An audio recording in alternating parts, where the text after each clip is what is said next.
मेरी छोटी वाली बेटी के गले में चाकू लगा दिया और मेरी वाइफ को बोला कि आप अपने कान का टॉप और गले का हार, लॉकेट और ये हाथ की अंगूठी दीजिए। ये घटना मरोदा सेक्टर की है। एक व्यक्ति अपनी गाड़ी में बैठ करके उनके पीछे पीछे घूम रहा था और रेकी कर रहा था। जो कुछ घटना हुई जिस जगह पे, उस जगह पर हम लोग मौजूद हैं, ठीक उसी जगह पर जहाँ पर ये सारी चीज़ें हुई। जिस जगह पर मैं खड़ा हूँ और जहाँ से ये वीडियो रिकॉर्ड हो रहा है, उसी जगह पर एक बच्ची के गले में धारदार हथियार रख करके एक नकाब पोश उसकी माँ के, जो उसने जेवर पहन रखे थे, उसकी माँ ने उस जेवर से वो लूटपाट करता है, जेवर को लूटता है और उसके बाद यहाँ से फरार हो जाता है।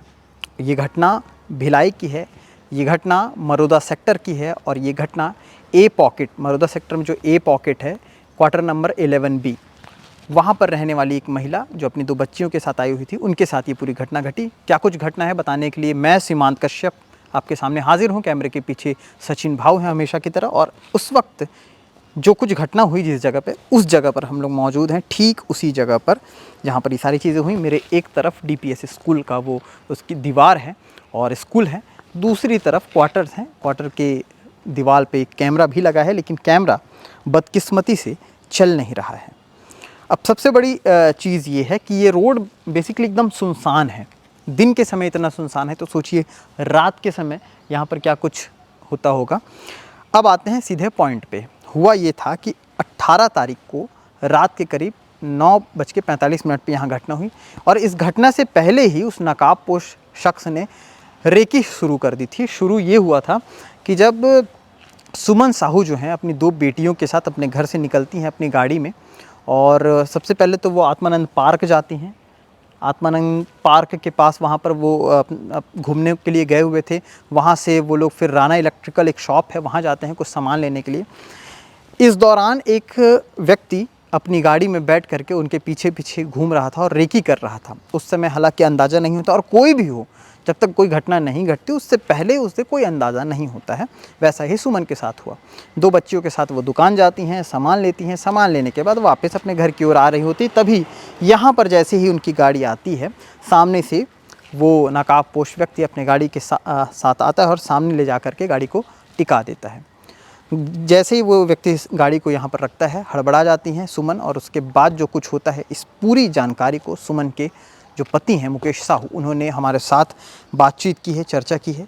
उस चर्चा का ये अंश आपको दिखाता हूँ। मुकेश साहू जी, कल 18 तारीख की घटना है रात की, क्या हुआ था डिटेल में थोड़ा सा बताएंगे? एक लड़का जो है, मेरी वाइफ 8:20 को आत्मानंद पार्क गई हुई थी, तो वहाँ पर आत्मानंद पार्क में कुछ असामाजिक तत्वों का इस तरह से जमावड़ा हमेशा लगा रहता है। तो एक लड़का जो है इंटेंशनली मुंह और माथे पे स्कार्फ बांध के, मरून कलर का, हाइट 5'4" होगी उसकी, वो वहाँ पे 820 से मेरी वाइफ को ट्रैक कर रहा था। फिर वो 1 घंटा पार्क में मेरी वाइफ के साथ ट्रैक मोड में रहा, उसको ट्रैक किया। इस बीच में उसने देखा कि मेरी वाइफ ने कौन कौन सी ज्वेलरी पहनी हुई है और एग्जैक्ट लोकेशन देखा। फिर मेरी वाइफ 9:30 बजे वहाँ से निकली और एक राणा इलेक्ट्रिकल की दुकान में कुछ परचेसिंग की। वहाँ पे वो लड़का गया, वहाँ पे उसने पानी का एक बोतल लिया और वहाँ पे भी उसने मास्क, अपना जो मरून कलर का स्कार्फ है, वो ओपन नहीं किया था। वहाँ से मेरी वाइफ को ट्रैक करते करते वो DPS के बाउंड्री वॉल के पास में क्वार्टर नंबर 1A के सामने आया। वहाँ पर उसने मेरी वाइफ की गाड़ी के जस्ट सामने अपनी गाड़ी लगा दी। मेरी वाइफ के साथ में सामने मेरी छोटी बेटी और बड़ी बेटी पीछे बैठी हुई थी। गाड़ी को सामने टिकाने की वजह से ये लोग गाड़ी से गिर गए और मेरी बड़ी बेटी को देखा कि वो कुछ अपने बाइक से जो है एक चाकू टाइप का हथियार निकाल रहा है, तो वो भागी घर की तरफ। ये मेरे घर से मुश्किल से 10 मीटर 20 मीटर का डिस्टेंस है, तो वो भागते हुए मेरे पास आई और इस बीच उस व्यक्ति ने मेरी छोटी वाली बेटी के गले में चाकू लगा दिया और मेरी वाइफ को बोला कि आप अपने कान का टॉप और गले का हार, लॉकेट और ये हाथ की अंगूठी दीजिए। मेरी वाइफ ने उसको गले का हार और लॉकेट और हाथ की अंगूठी दी और उसको कान का टॉप नहीं दिया था, लेकिन उसको अचानक से फिर वापस आया तो गाड़ी में बैठ के तुरंत वापस वो उतरा, फिर गया, बोला कान का टॉप भी दीजिए, तो उसने कान का टॉप भी लिया। और इस बीच में जब मेरी बेटी मुझे बोली तो मैं दौड़ते हुए गया, तो मेरे सामने से वो लड़का गाड़ी भगाते हुए उतई एरिया की तरफ जो है निकल गया। ये CCTV वगैरह कहीं कुछ? ये DPS में पीछे का एक CCTV फुटेज दिख रहा है जिसमें वो लड़का भाग रहा है। इसके अलावा यहाँ हमारे घर के पास में एक प्रधान आरक्षक श्री भावेश साहू जी रहते हैं, उनके घर में भी सीसीटीवी फुटेज है, अगर वो मिल जाता है तो उससे क्लियर हो पाएगा।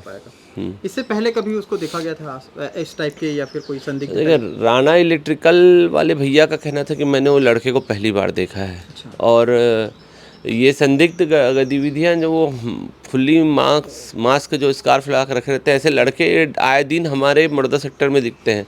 जब मैं कल ये घटना हुई तो मुझे पता चला कि 10 घटनाएं हो चुकी है, इस तरह से 10 से 12 घटनाएं, जिसमें 3-4 मोबाइल फ़ोन्स चोरी हो चुके हैं।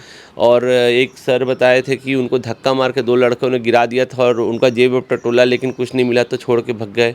तो ये आत्मानंद पार्क के आसपास इस टाइप का माहौल बनते जा रहा है लोगों का, कि यहाँ पे लोग आते हैं पार्क में और उसको मौका देखकर वो कहीं मतलब एक अंधेले रास्ते पर धक्का मुक्की कर कर उनसे जो तुरंत छीन के भागते बने वो कर लेते हैं। यहाँ तो सुनसान था एरिया, लेकिन आसपास कोई ऐसा क्षेत्र जहाँ बाजार लगता हो, मार्केट लगता हो कल के दिन में? हाँ, कल के क्षेत्र में मुझे एक संभावना ये लग रही है कि लड़के के पास जो चाकू था वो सब्जी काटने का हेक्सा ब्लेड वाला चाकू था। तो ये चाकू का उपयोग अधिकतर जो है ठेलों पर या सब्जी काटने वाले लोग जो है करते हैं। ठेलों पर जैसे कोई धनिया प्याज काट रहा है उसमें चाकू का उपयोग होता है, या ये प्रोफेशनल चाकू नहीं है, हेक्सा ब्लेड का आधा टुकड़ा जो है और एक तरफ जो है लकड़ी के मूठ लगा था। तो ये कल ये मंगलवार मार्केट था, मे बी पॉसिबिलिटी ये हो सकती है कि वो लड़का मार्केट में कोई सब्जी वाला हो जो 8 बजे या 9 बजे टाइम निकाल कर इस तरह से काम करता हो, और वो मतलब पर मार्केट ये उसका प्रोसीजर बन गया हो, ये भी हो सकता है। ये एक चांसेस बन सकते हैं, क्योंकि वो उतई की तरफ ही भागा था और उसी की तरफ ही मंगलवार मार्केट लगा हुआ है। क्या कुछ नुकसान देखिए, उसने 2.5 तो सब एक एस्टिमेट निकाले तो हम लोगों ने 2.5 तोले सोने का अमाउंट उसने जो है पार किया है। चेन 1 तोले का था और टॉप्स और ये जो है लॉकेट और अंगूठी, इन दोनों को मिला के 1.5 तोले के आसपास होता है। तो इसको नुकसान का आकलन अभी वर्तमान के समय में तो करेंगे तो 2.5 लाख के आसपास होगा, लेकिन पूर्व में खरीदी हुई चीज़ें हैं तो उसको नुकसान को मतलब बताया नहीं जा सकता कि 1 लाख का था, 1 लाख का था, 1.5 लाख का था। कुछ अपनी तरफ से कहना चाहेंगे या कुछ अपील न्याय के लिए क्या कुछ कहना चाहेंगे? क्योंकि बच्चे भी थे, मेरा कहना है कि हमें जो है ये इस तरह का जो शाम को जो लड़के मास्क लगाकर और स्कार्फ लगाकर कहीं पे भी आपको दिखता है तो उसको तुरंत आप जो है पॉइंट आउट करिए। उसको अगर कोई संदिग्ध लगता है आपके क्षेत्र पे, जैसे पार्क में कोई मास्क लगा के घूम रहा है जो कि ज़रूरत नहीं है शाम के वक्त में मास्क या स्कार्फ पहन के, तो उसको बिल्कुल पॉइंट आउट करिए, उसका मास्क हटवा के देखिए या उसका गाड़ी का फुटेज लीजिए। साथ ही मैं सुबह कई लोगों के घर में सीसीटीवी फुटेज खंगाला तो मेरे को पता चला कि उनके घर में कैमरा तो लगा है लेकिन हार्ड डिस्क नहीं लगा है। तो हार्ड डिस्क नहीं होने से उनका ही नुकसान है। वो अगर रिकॉर्ड हो जाता तो मतलब उनके फ्यूचर के लिए भी अच्छा है कि हार्ड डिस्क लगा रहेगा तो वो करेंगे। और पुलिस का गश्त भी बढ़ना चाहिए लोगों का। इससे कुछ दिन पहले मुर्दा सेक्टर में एक कपड़ा चोर पकड़ाया था, तो लड़का दिन दहाड़े कपड़ा चोरी कर रहा है। तो मुर्दा सेक्टर आज की डेट में आसपास के क्षेत्र मोहवारी मुर्दा या जो भी रिसाली बस्ती है या HSCL बस्ती है उसके लिए हॉट स्पॉट बना हुआ है, क्योंकि यहाँ पे नौकरी पेशा लोग रहते हैं जिनके पास कुछ आय का स्रोत है, तो उनसे ये सब सामान छीनना झटकना बहुत आसान हो जाता है। अक्सर भिलाई की बात होती है, जब इस तरह के मामलों की बात होती है तो कैंप और जो रामनगर या फिर ऐसे कुछ क्षेत्र हैं सुपेला, वहाँ से ऐसी घटनाएं सामने आती हैं। लेकिन बेसिकली जो टाउनशिप एरिया है, जो ऐसे मरोदा सेक्टर वाला एरिया है, यहाँ पर ये सारी घटनाएं बहुत कम होती है। लेकिन फिर भी बताया जा रहा है कि इस रूट पे पहले भी 2-3 घटनाएं हो चुकी हैं, चाहे वो चैन स्नैचिंग की हों, चाहे वो तमाम सारी चीज़ों की। बड़ी चीज़ ये है कि जो घरों में कैमरे लगाते हैं उनसे एक दरख्वास्त है, रिक्वेस्ट है कि वो पूरी तरह से तैयार होकर के वो कैमरा लगवाएं, उसकी स्टोरेज भी रखें। चाहे क्योंकि देखिए कोई घटना होती है तो सबसे पहले CCTV कैमरा खंगाला जाता है, उससे जो फुटेज निकलती है उससे और आसान होता है आरोपियों को पकड़ने का। अब आरोपी जल्दी पकड़ाएगा तो जल्दी सारी चीज़ें होंगी, नहीं तो आप पुलिस को कोसते रहेंगे, हम सवाल उठाते रहेंगे और इस तरह सिलसिला चलते रहेगा। तो सिलसिला अगर इसी तरह चलाना है तो चीज़ें प्रोसेस थोड़ी धीरे हो सकती हैं, लेकिन अगर जल्दी चीज़ें करनी हैं, जो रिज़ल्ट जल्दी चाहिए, तो आपको भी अपनी तरफ से तैयार होना पड़ेगा। इसलिए जो भी ये वीडियो देख रहे हो, अपने घरों में जिन्होंने CCTV कैमरा लगाया हो, वो पूरी तरह से तैयारी के साथ वो चीज़ लगाएं, क्योंकि स्टोरेज होना चाहिए।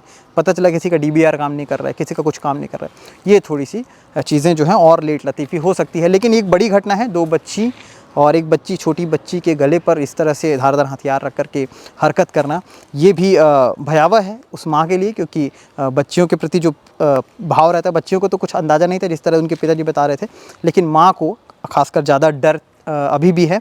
तो ये बरकरार रहता है चाहे कोई भी माँ बाप हो। इसलिए सतर्क रहें, सचेत रहें। और यहाँ पर भी अगर पेट्रोलिंग होती है नहीं होती, ये आप लोग कमेंट्स करके बता सकते हैं, और क्या कुछ खामियां हैं वो भी बता सकते हैं। इस पूरे मामले में क्या कुछ अपडेट आएगा, आरोपी जब पकड़ाता है उसको भी, क्योंकि उसको भी AI जनरेटेड एक फ़ोटो बनाई गई है जिसको पेश किया जा रहा है, जिसको वायरल किया जा रहा है। तो गाड़ी का अगर फ्रंट का CCTV कैमरे में गाड़ी का फ्रंट अगर सामने आ जाता है, नंबर सामने आ जाता है, तो शायद बहुत जल्द वो आरोपी भी सामने आ जाएगा। शुक्रिया।